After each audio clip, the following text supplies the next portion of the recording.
Good morning, good afternoon, good evening, wherever you are in the world. Thank you for joining us in this special conversation with Professor Yair, Haim, Director of the Center for Traumatic Stress and Resilience at Tel Aviv University. My name is David Solomon, and I'm the CEO of the Australian Friends of Tel Aviv University, just one of 26 Friends associations around the world supporting the university and its work.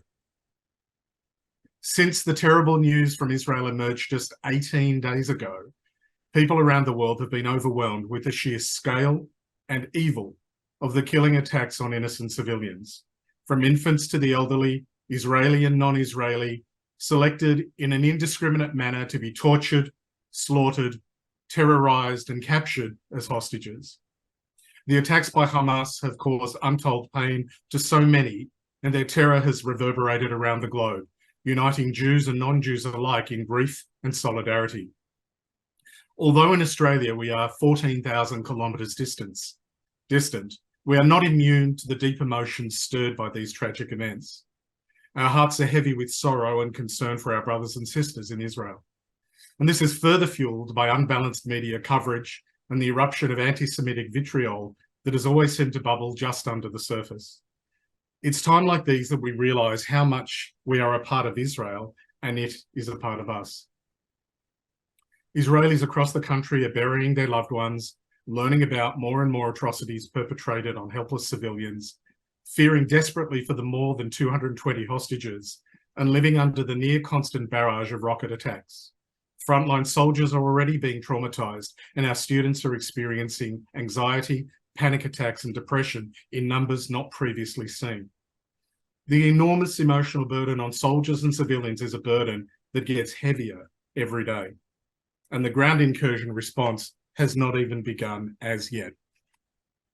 That's why this is such a timely opportunity to speak with Professor Haim and gain insights into the psychological and emotional consequences of the war. Before I ask him the first question, please allow me to introduce him properly. Yair Haim is a professor of psychology and neuroscience and a board-certified clinical psychologist. He's director of the National Center for Traumatic Stress and Resilience, as well as director of the Adler Center for Development and Psychopathology in the School of Psychological Sciences and the Segal School of Neuroscience at Tel Aviv University. His specialist research, which focuses on anxiety and stress-related disorders, looks at many questions, including what are the effects of acute stress and trauma on threat processing? Is it possible to modify emotional vulnerability to stress and reduce anxiety and trauma-related symptoms through modification of selective information processing modules? Yair, welcome. Thanks for inviting me. Thank you. Look, it's absolutely our honour and our privilege to have you with us. Yair, I thought a really good place to start would be to scope out the problem. Recording stopped. Yes. Describing the problem is recording in progress. Is one of the issues we're dealing with. The conservative estimate that we had come up with for new post-traumatic stress disorder cases after the events of October 7 and even prior to the full-scale war that's going to start very soon, is that there will be 30,000 new cases of PTSD to deal with. This is something that is difficult to imagine.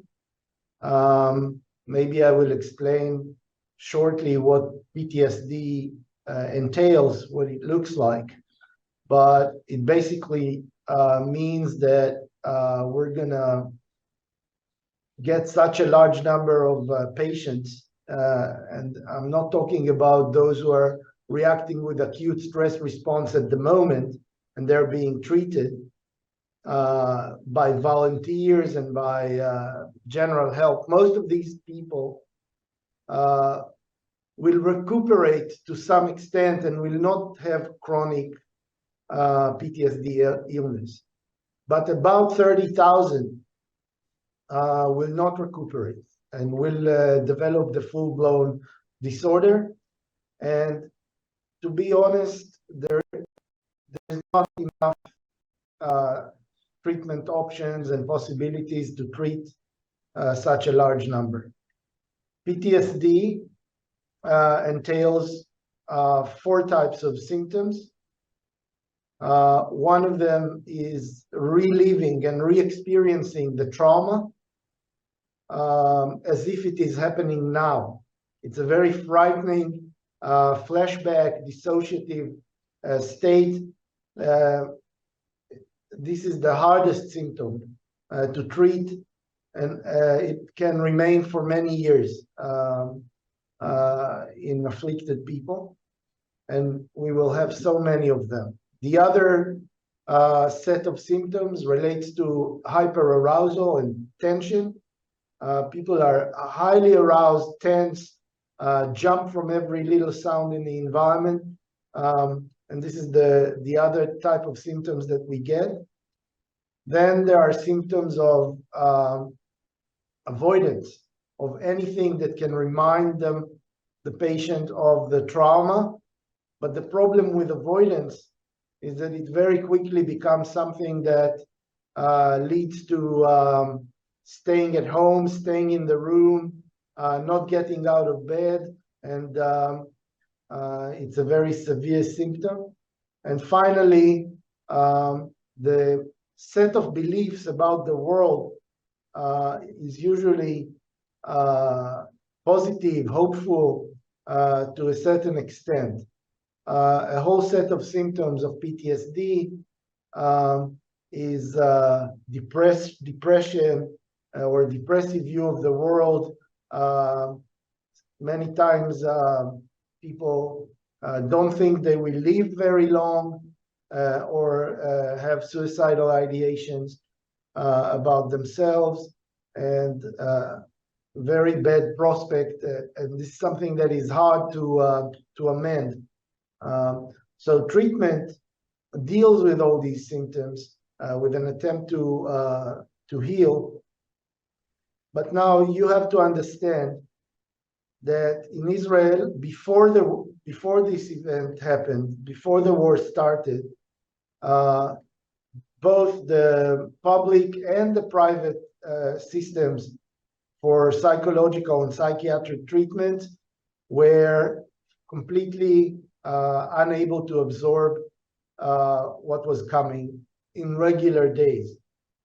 Waiting lists were between 6 to 9 months, both in the private sector and in the public sector. Now we are talking about 30,000 new cases. It is not clear exactly how we're going to deal with this tidal wave that's coming. And I'm talking about chronic cases, so not just the first reaction, those who actually develop the disorder. Okay, so it sounds like we're going to need new solutions. The old solutions, we just don't have the capacity for. That's true. So, you know, I will say that, I'll say what we are doing. Given that this is the situation, and, you know, our clinic at the university already treated about 300 people a year. But of course, it's not enough. We can't do anything like that. So we decided to open the clinic of the National Center for Traumatic Stress and Resilience, and create a clinic that is based on the best treatment professionals in Israel. We already recruited several of them. We're going to open a new clinic that will try to provide answer to anywhere between 1,000 and 5,000 cases. Now imagine, this is a huge clinic. We're gearing up to open very soon. and we will try to treat as many people as we can with stepped care solutions, starting with treatments that are easier to provide and are less expensive, and trading up to all the evidence-supported treatments that there are in the arsenal in the world at the moment. This is a very difficult and complex operation to start and deal with. The university gave us a building where the clinic will reside.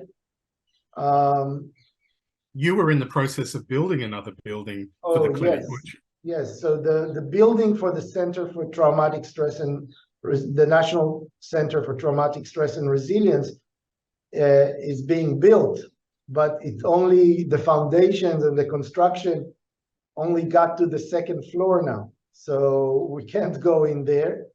But the university did provide another house for the clinic with a modular possibility to grow as we move forward. Now, the Ministry of Health is looking at this. This is a unique endeavor. It will give answer to a big chunk, but of course not everyone, of the new cases. And the Ministry of Health is looking very closely at what we're doing with the potential intention of replicating this to other locations once we get started and develop the full model as we go. So just for the audience's benefit, there is the opportunity to ask questions. If you just want to put your question into the Q&A box, then we'll be coming to those questions a little bit later on. So please, you are welcome to ask whatever questions that you have. Yair, can I just take you back to this interim solution that's being executed upon right now? What sort of catchment area, given that it's going to be based at the university, what sort of catchment area will you be able to cover? So the catchment area of the new clinic is of about 4.5 to 5 million people. It's anywhere between Kfar Saba, Hadera in the north, and Gedera, maybe Ashdod in the south. So you can imagine it's a very large area. And it's estimated that out of the 30,000 new cases, about 20,000 cases will come from this catchment area. Soldiers returning home from reserve after combat, civilians, and to be honest, also most of the people currently evacuated from the Gaza area, the kibbutzim and moshavim near there, and from Sderot, are currently within our catchment area and are not going back home anytime soon. And they will be, of course, welcome clients at the clinic. But our problem is not the catchment area. Our problem is that we're going to be full after, we estimate, a few days. So is that an issue of space, or is it an issue of enough clinicians to be able to help treat the people to meet the demand? It's not a space issue. The university will provide as much space as we need. It's an issue of recruiting and training the right people to provide the treatment that we want to give. This is our main issue, and this is also a budget issue. We are taking in the best professionals we can find. So as many as we can hire, we will be able to provide more treatment. Do you need to have specific experience dealing with trauma? Yes. We have many psychologists and psychiatrists who work in the field for many years and are hesitant to start working with PTSD, because with traumatized people, because it's a specialty. Not many people know how to do this. So our first step was to recruit the top of the crop people out of all of Israel who gave up basically their private clinics to come and work for us,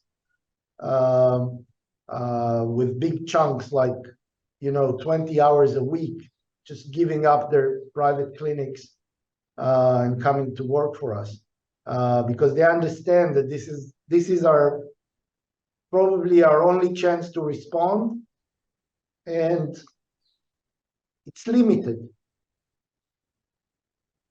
We've had a couple of questions come through already, one of which is relevant.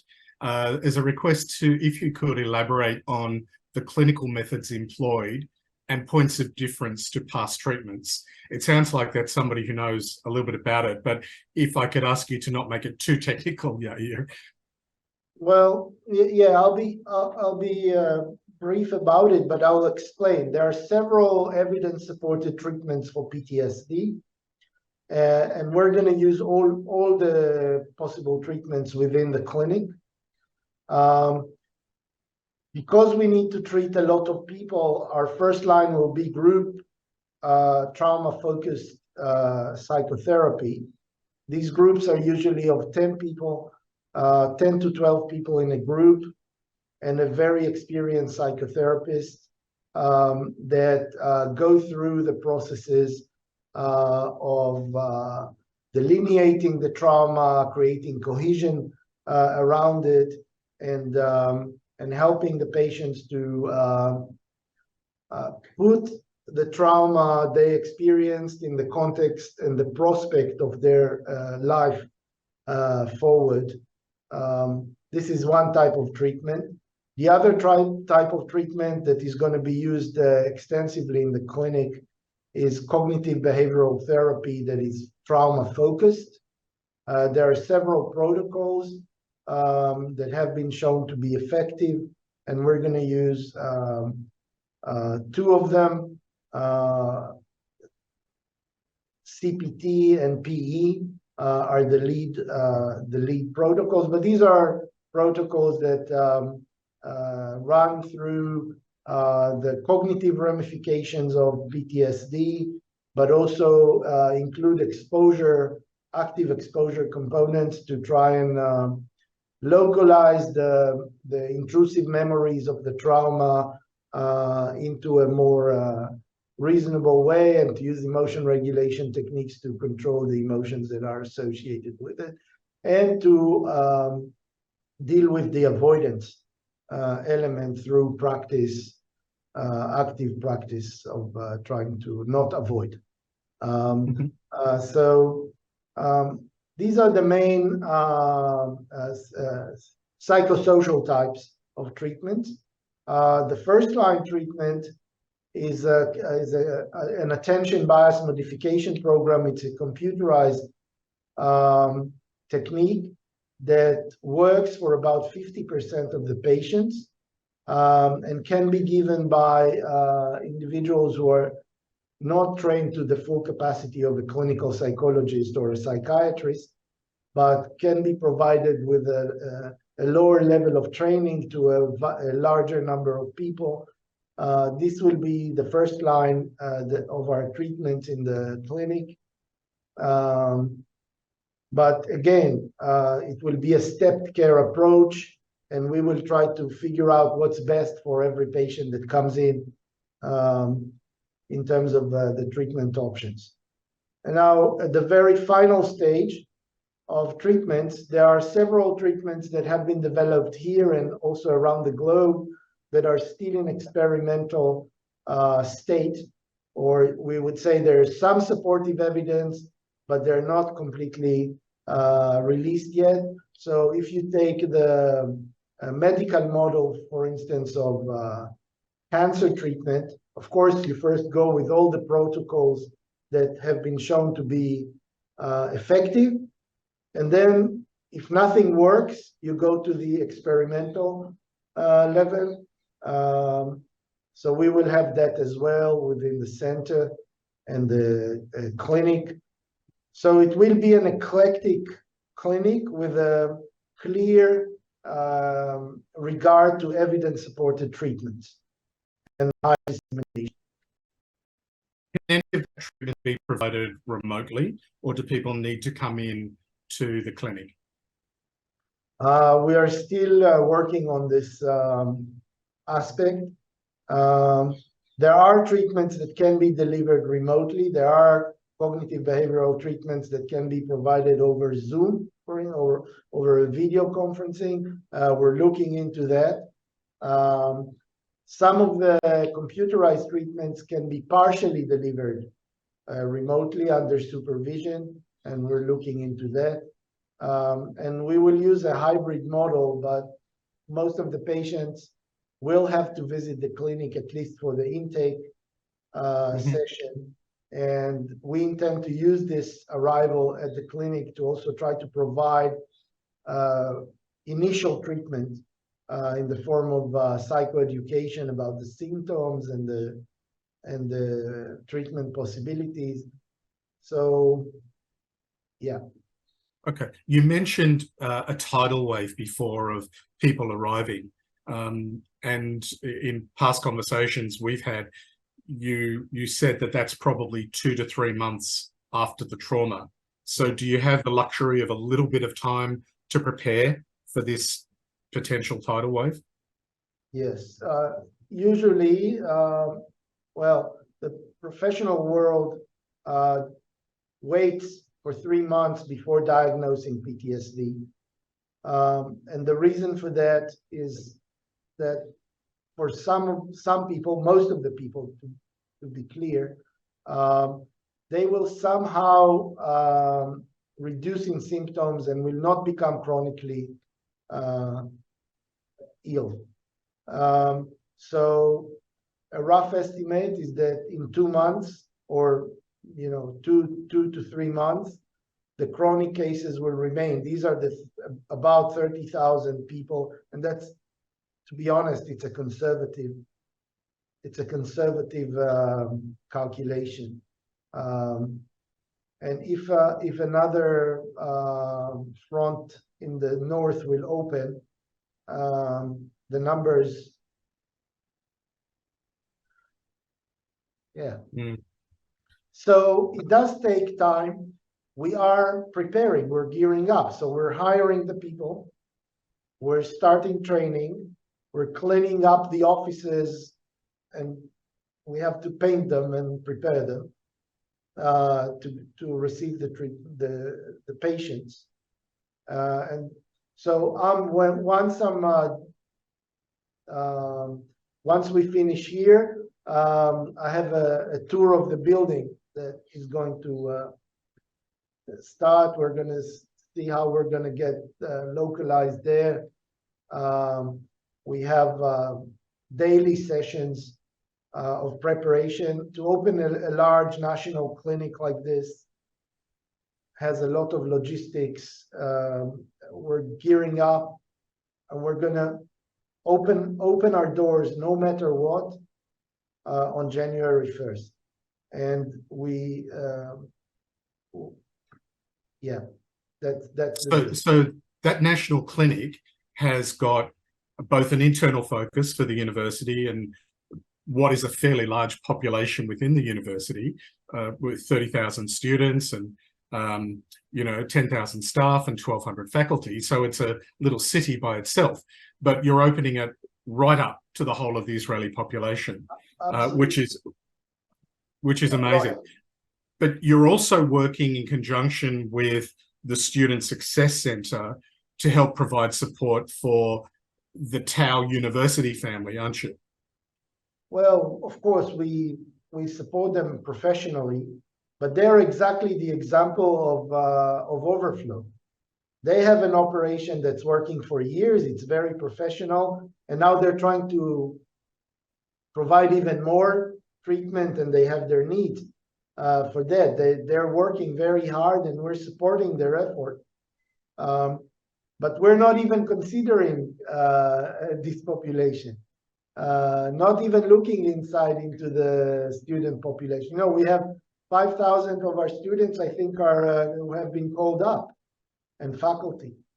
But we're not even looking at that. We're looking at the general population of children, adolescents, families, and veterans coming back, you know, reservists, IDF soldiers. Even within the IDF, there is no capacity to deal with all the cases. So, Wow. and we are already assisting for whatever we can. So, you know, I found time to come to this. I've been called up, and I'm serving at the moment. So we're just trying to gear up, get our act together, prepare ourselves, and see how many people we can handle. That's amazing, Yair. The university is doing other things which I know about, and one of which is they've created what they've called a AFTAU emergency fund, and that fund hopefully will fund some of the people through the national clinic, but it's also to provide funds for direct financial support to students and faculty and so on who are going to require it because of the position they find themselves in, and also for students from the South who found that they've lost everything and maybe they no longer have a job to support themselves, or they're grieving because of lost family members and so on, and providing accommodation. So those are just some of the other things that the university is doing. But the issue that we've been talking about thus far goes well beyond the university, and it's really a university outreach to support the rest of Israel, isn't it? Completely. And the reason it's an important factor is that it's a clinic that was not there before, and it's focused specifically on the issue at hand. And yes, we're going to open our doors and to everyone in need, and that's going to be a tough process. Look, there's some great questions coming through, but I'll please keep them coming, and we'll attempt to answer as many as we can. I'll come back to those though, because there's a couple of other things that I'd like to get through with Yair first of all.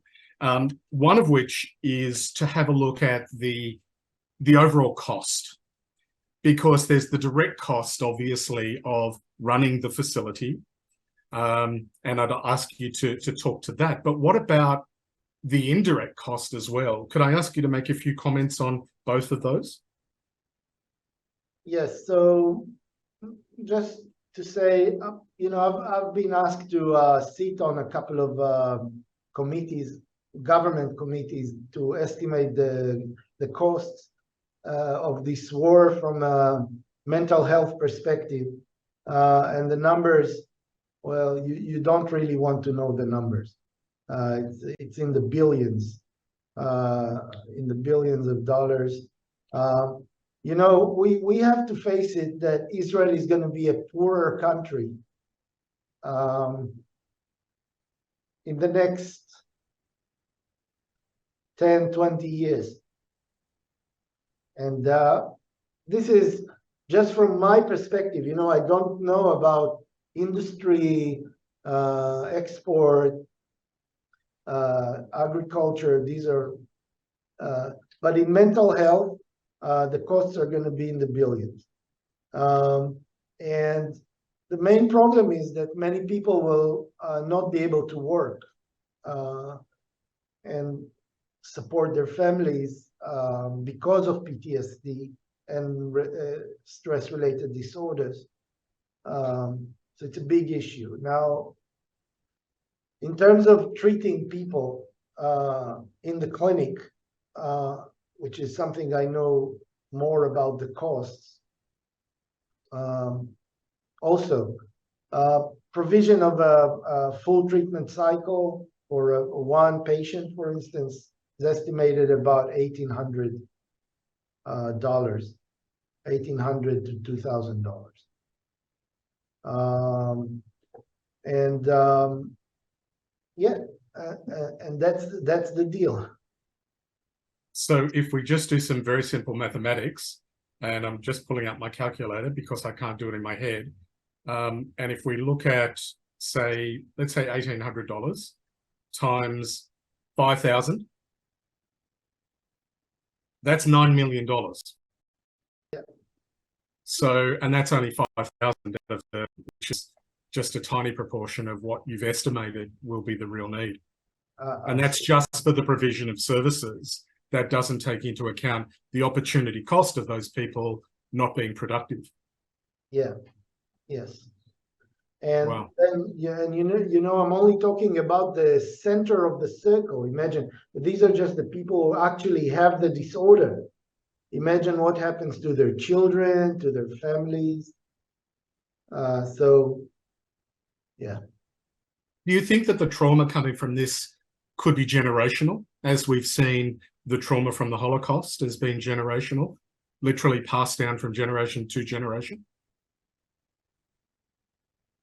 Yeah, I feel that when we talk about generational trauma or national trauma, we're not talking in terms of clinical symptoms. We're talking about, you know, many people who've been to Israel will walk in the street now, will see the impact. Right. But again, you know, trauma is recorded in the memory, and if a parent has a mental disorder like PTSD, it goes to the children, not necessarily as PTSD, but as having a parent who is not able to be the same as he was before, he or she, right? But yes, it's heartbreaking to see how the brutality of this event and the fallout is going to impact everything. Has your research shown that there are specific risk factors that would make some individuals more susceptible to developing PTSD after exposure to trauma, such as conflict, the severe conflict scenario we're talking about? And are there any protective factors that can mitigate those risks prior to the trauma? We already know that the most potent predictor of PTSD is the severity of the trauma. It's not the person himself or herself, it's the acuteness and strength of the trauma. Some very difficult traumas, even the strongest people with the most resilient makeup cannot handle. And we're going to have many cases that of even highly resilient functional people who just were exposed to things that are impossible to handle. So that's the primary thing.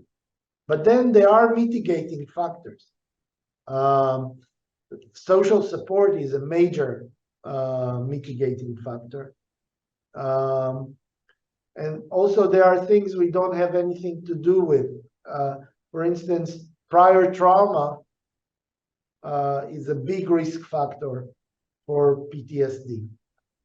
So I didn't even talk with you about people who, and we see these cases in our work already, of people who, after the Second Lebanon War or the operation in Gaza a few years back, were okay. They somehow managed, came back to their lives, you know, did work and had families. But now with the new trauma, they are more vulnerable. It doesn't make you stronger, it makes you weaker. So prior trauma is a big risk factor. Intelligence is a big risk factor.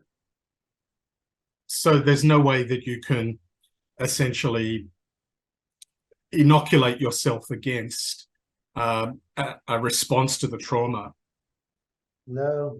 One thing that we are doing with the IDF now, it's a different channel. I didn't plan to talk about this at all, but I can tell you that we have researched for the past 15 years of possibilities to reduce the risk of PTSD in combat soldiers through training of the threat system, the attentional threat system of people. It's very important to attend to potential threats in the environment, especially for combat-bound soldiers. And we have ways to help this system function better. We've done several large-scale clinical trials in the IDF and in the US military. And we came out with an application that can actually reduce the risk for PTSD in combat soldiers at a 3-fold level. And it's important. And this is now being given to all the soldiers and the reservists who are waiting to go in. So we are trying to mitigate, but you know, it's not foolproof. It's like having a good helmet or a good Kevlar vest.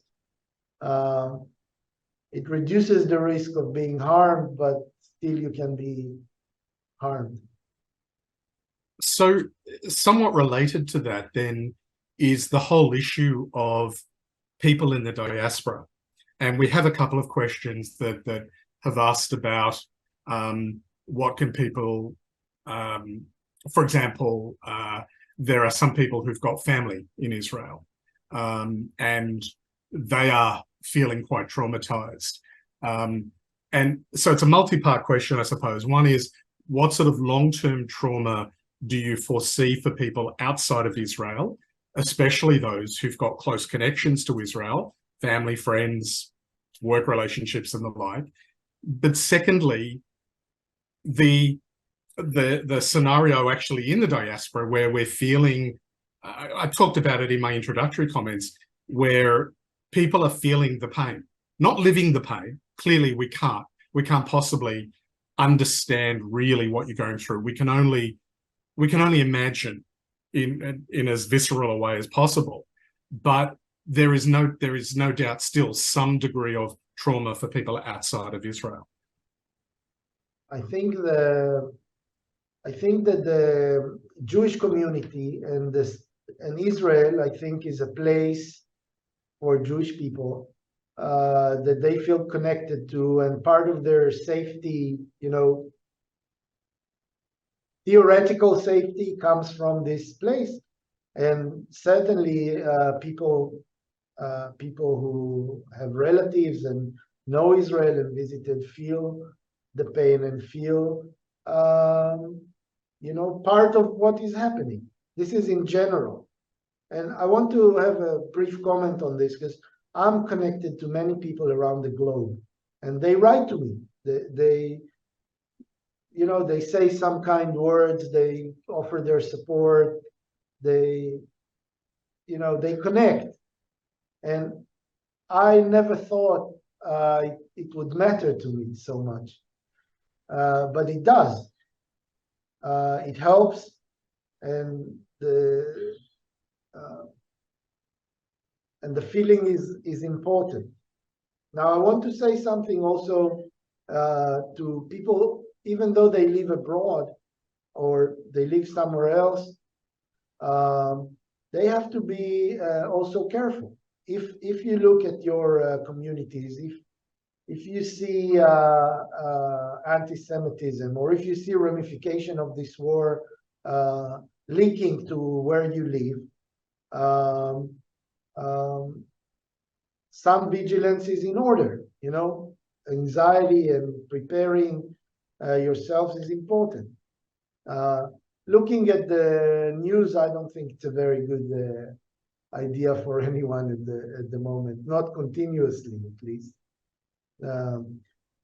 What I try to do, well, I have one advantage that I'm very busy, so I don't have time to see television, but I try to watch once a day and get, for like several minutes, half an hour, but I would stay away from this because it's really depressing and helps with nothing.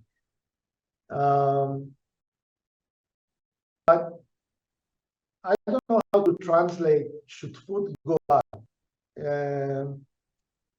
It's like we have a common faith, for the Jewish people, and so when something like this happens, even if it's very far away, I think we're in the same boat, no? Similar feelings, similar concerns. So yes, no, there will not be PTSD cases in Australia from this war. There will be PTSD from other things, but not from this. But the feelings of grief and concern and anxiety, they are natural and part of our partnership, no? So we'll feel them a bit more strongly, obviously. It sounds like you would recommend that people in the diaspora don't isolate themselves either, but they stay connected to their community as closely as possible. To their community and also to the people in Israel that they know.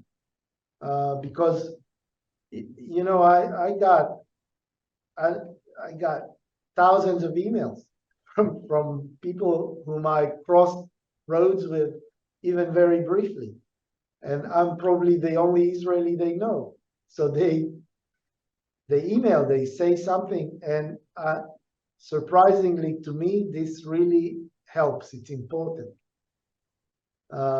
So not only my suggestion is not to isolate yourself from your own community wherever you are, but also reach out to the people you know, reach out to your family.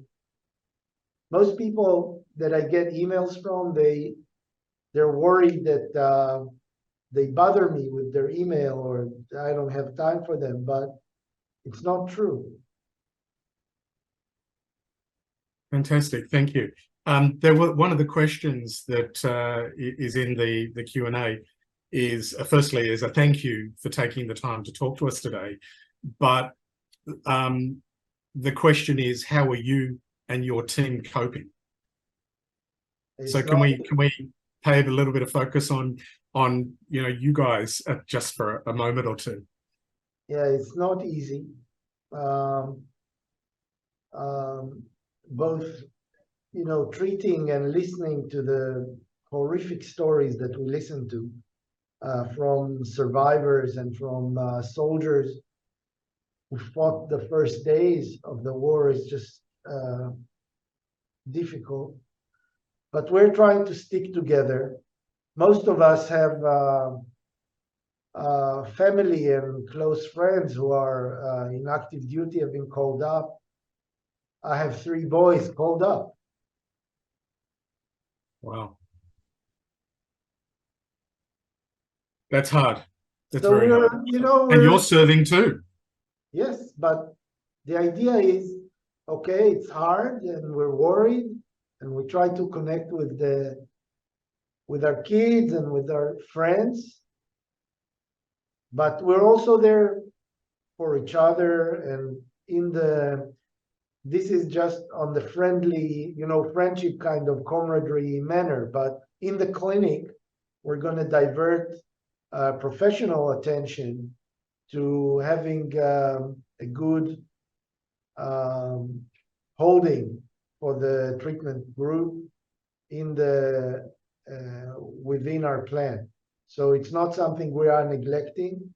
We're asking from highly trained and experienced professionals to deal with a workload of 11 to 12 patients with PTSD, plus to hold a group of patients, that's another 10 patients. It's a very difficult load, but it is what it is. You know, it's war. There are a few questions coming through that are asking about some of the specific treatment options. One of them is a question about psychedelic-assisted psychotherapy, such as MDMA or ketamine, which in some studies has shown some degree of efficacy with PTSD. Are you able to comment on those, and also whether or not they're going to be part of the treatment program? Specifically MDMA and other psychedelics are being tested in randomized trials at the moment. The evidence base is not there yet. So they would, if we use them, and we have capacities to use these treatments, but if we use them, it would be on the fourth line of stepped care, where treatments that are not fully evidence supported would come in. So for people who do not respond to any of the other more established treatments, we would consider. And we have a psychiatry on board, and Tel Aviv University has a newly established center for psychedelic, institute for psychedelics in the treatment of PTSD. And we certainly, you know, it's in our capacity, but it's not our first priority. It sounds very much like it's going to be we have an expression in Australia called suck it and see, which is, I don't know if that translates to Ivrit or not, but it's basically you're going to have to try some stuff and see how it goes, and then take a view as to whether or not you want to change direction slightly or bring in some additional options and so on. Yes, so there are several novel treatments that are in the testing phase, and psychedelics is just one example of them. There are other treatments that are focused on emotion regulation, mindfulness, acceptance, and commitment therapy that are being tested in trials for PTSD, but are not established, not fully established, or not established yet. And we have all these capacities in our arsenal, but they will be deployed not as the first lines of treatment, but they could be deployed. Right. Are there other drug options that you're looking at in addition to things like the CBT that you mentioned before? Well, we do have a psychiatrist on our treatment team, and what the clinical science tells us is that medication for PTSD doesn't really work. However, PTSD is usually comorbid with depression, and medication for depression does work. And so we will consider combined treatments of, you know, psychosocial and medication treatments. This will be common practice. Right.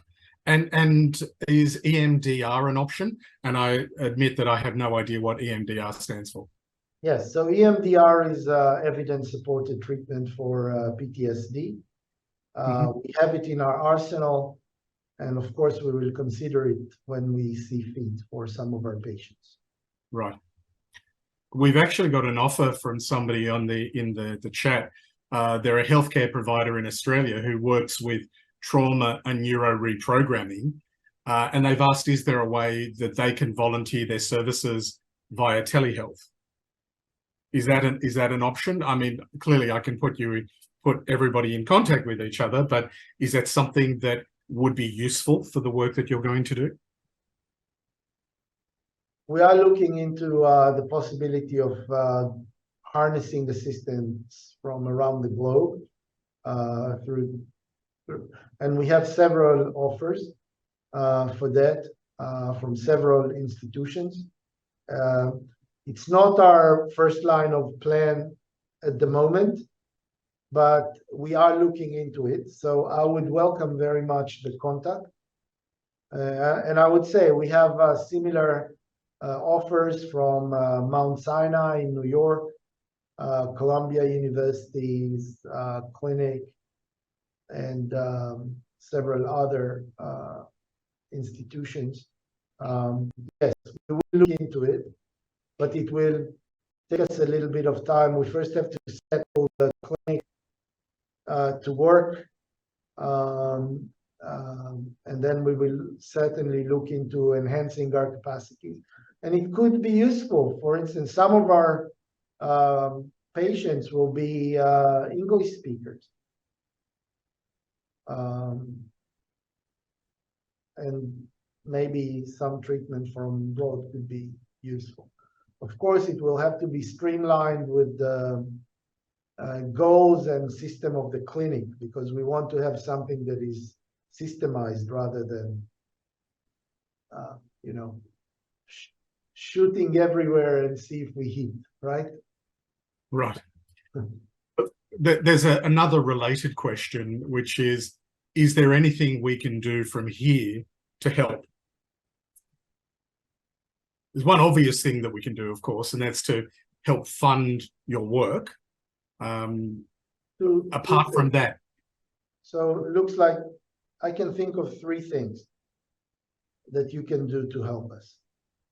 One is just show your love and support. It means a lot, just on the personal level, to the people you know. Funding is a major issue for us. We're going for it. We're not waiting, but we need the funding. So if you can, anyone who can help with this, small to large, it's very important. And then I now found out that there may be some professional assistance that we could get. And I didn't mention that also Phoenix, Australia, which is the Australian National Center for PTSD, that's based in Melbourne, Melbourne University, also offered to assist us. So that would be a whole different type of assistance, professional assistance, that we would like to harness towards this effort, of course. Fantastic. Another, perhaps maybe slightly technical question. I think we've probably got time for about 2 or 3 more questions, and that's about it we'll have for today. In your research, have you identified any differences in the manifestation of PTSD symptoms in different age groups, such as children versus the elderly versus adults, or is it all fairly consistent the way it manifests itself? In adults, elderly not different. In adults, the manifestations are pretty consistent, but there is a lot of heterogeneity in this diagnosis. You have to understand, not people with PTSD, they don't look exactly the same, but they do have the symptoms from all the 4 categories that I described in the beginning. In children, particularly in younger children, this could manifest differently. Rather than depressive and negative cognitive prospect and of the world, we see more irritation, irritability, anger expressions. In general, PTSD in children and adolescents can look a little different than in adults. I'll just mention that while we are going to start in the first few months to take in adults, running the clinic with adults. Very soon after, we will open our gates to children and adolescents, because there are many of them affected as well, and we do have the capacities for this type of treatment with children. And Fantastic. you also have to understand that it requires slightly different types of clinic offices to accommodate younger children, but it will happen very quickly after we open. This is really the last question that we have time for, but it relates back to the support question and your suggestion that one of the things we need to do is to stay in contact.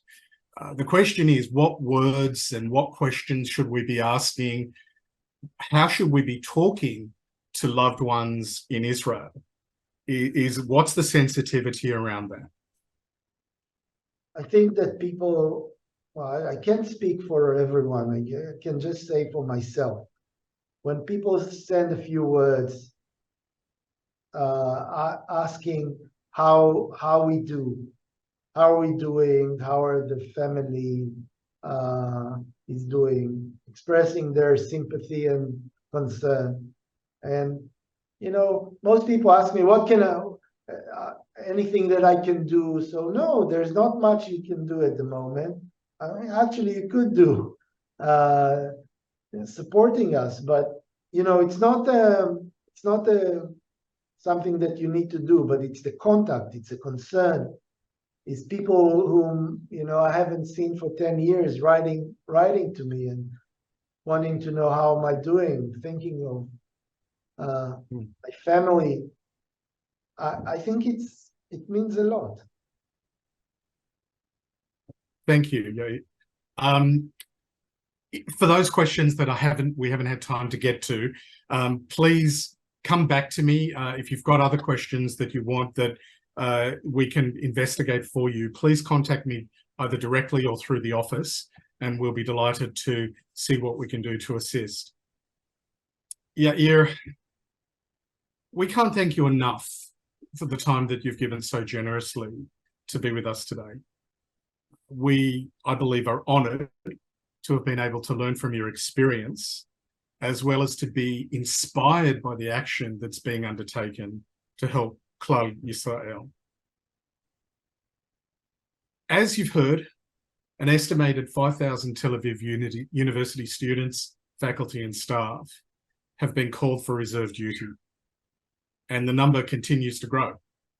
Israelis across the country are burying their loved ones, hearing about more and more atrocities perpetrated on helpless civilians, and fearing desperately for the more than 220 hostages.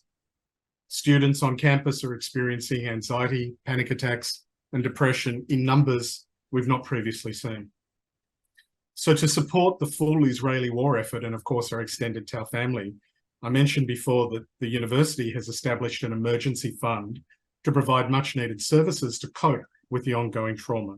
And this includes the immediate post-trauma care through the National Centre for Traumatic Stress and Resilience, which Yair is heading up, the urgent psychological services being provided through the University Student Success Centre unit, the direct financial support, the accommodation support, and so on.